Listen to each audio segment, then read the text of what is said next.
1001 Spikes gives you 1001 tries to beat its main story, which is 1,000 more mistakes than Twitter allows you to have. There is no shortage of super hard indie platformers out there, so for a game like this to have anyone's time, it needs to be fairly exceptional. From the footage I'd seen and the trailers I watched, I felt as if 1001 Spikes had everything going against it. Gameplay videos online show what looks like a crass, underwhelming game that's less a platformer and more a collection of unfair ideas.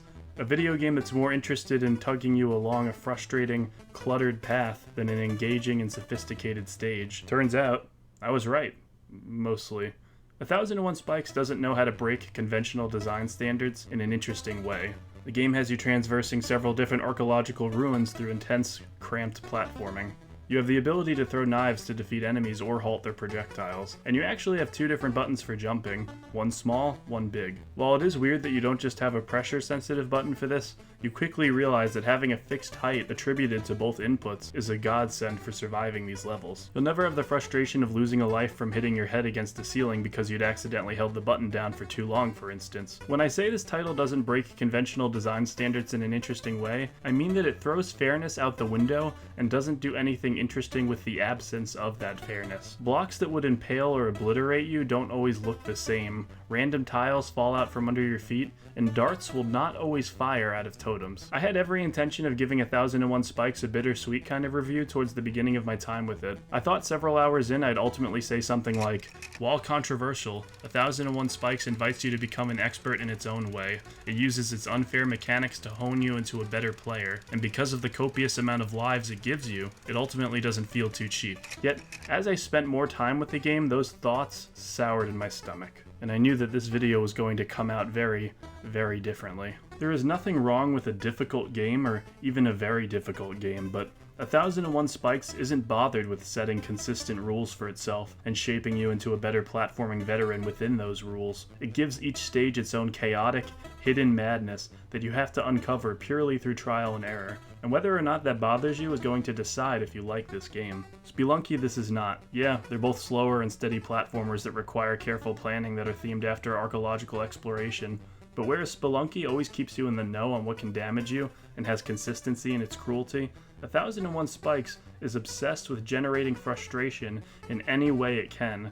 It might be trite with how often you hear IGN or GameSpot say things like tough but fair and every time you lose it's your fault in their reviews, but there's a reason for that praise. These design principles are important. If anything, 1001 Spikes is a case study in what happens when you don't do these things. But it isn't all bad, because one thing this game does exceptionally well is the soundtrack. Nabbing an optional collectible and having the music kick into high gear feels really, really good. The developers are well aware of how hard it often is to get to this place, and the tracks reflect that. It's equal parts celebratory and uplifting.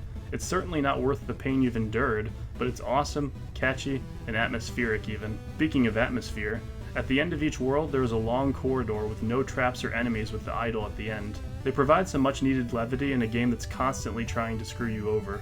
I couldn't look back on all my time getting to that point with fondness, but it was still fairly sweet. If you vibe with 1001 Spikes and end up enjoying it, there's a lot of content to be had. On top of the main story, there's an Arctic-themed campaign that's equal in size to the base game, and there's also co-op multiplayer for God knows why. I can't see any reason you'd want to play this with your wife or husband unless you were trying to speedrun divorce. So at the end of the day, what do we make of 1001 Spikes?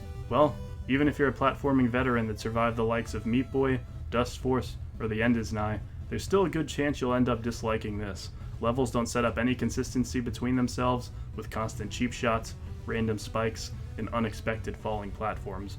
But if you have a surprisingly high tolerance for this kind of thing, and you're willing to buy into memorization as a mechanic, there's tons of content to trek through. Here's a video I did on another hard platformer. It's a cliche thing to say for sure, but a like, subscription, and comment go a really long way in helping the channel. So if you enjoyed this, please do so. Thanks so much, and have a wonderful night. Bye-bye.